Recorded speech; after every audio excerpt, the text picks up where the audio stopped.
I beseech you, brothers and sisters, by the mercy of love, that you present yourselves as a living sacrifice, whole and acceptable to love, that you may prove what is that good and perfect will of love.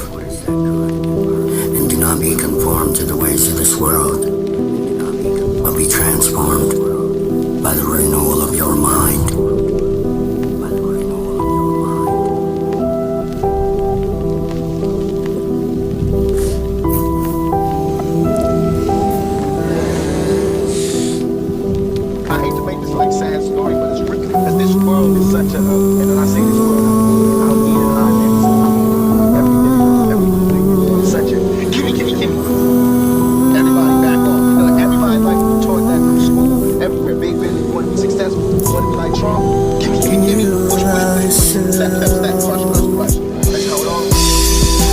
This is a world of bondage. Yes.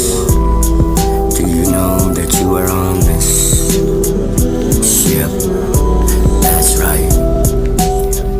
And don't believe that hype. See, the only way to tell a lie is to use the truth, but not use it right. Put it in the wrong place at just the right time. Present it with the wrong face to just the right minds. And do that enough, and in due time, everybody's falling in line with exactly the way that the manipulator has them. But wait a minute, who's the manipulator? That's them. Who's they? Well, it's a certain type of evil every now and again that we give into because, well, we're navigators and when we're torn two different directions between hell and heaven.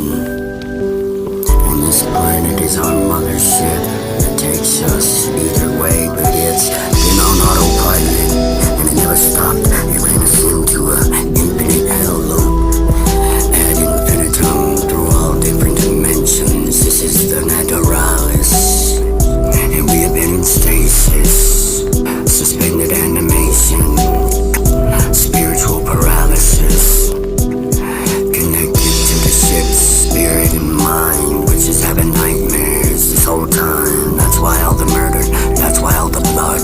Nothing here is actually real because it's all just in the mind of the autopilot that took over for a long time, and it connected with the AI, not artificial but atomic intelligence.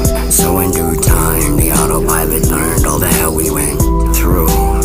It saw the things we do in the name of survival, and it didn't help us to survive, now did it? Sufficient to say, saw us as hypocrites, creatures, immortal, and doomed to live forever, and yet we kill each other over and over and over again. These were the things that happened back then, oh so long ago. But it feels like yesterday when they made the bombs explode, and that was the last of us. We couldn't take it back because the truth of ashes to dust is not as simple as it sounds. It's more than just coming from and going back and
And that's when he met the Thaumiel, and it didn't spare him, but it ripped him to pieces. Then it took those pieces and scattered them far across the void, seeding it with consequence and choice. And the thing about this is, in between one abyss and the other abyss, is where the void existed. Hell made a choice, embraced the consequences that came with it. First of which is what me and the captain have come to call a curse and a gift of being bound to this earth and outer darkness in this ship, traveling at the speed of sound.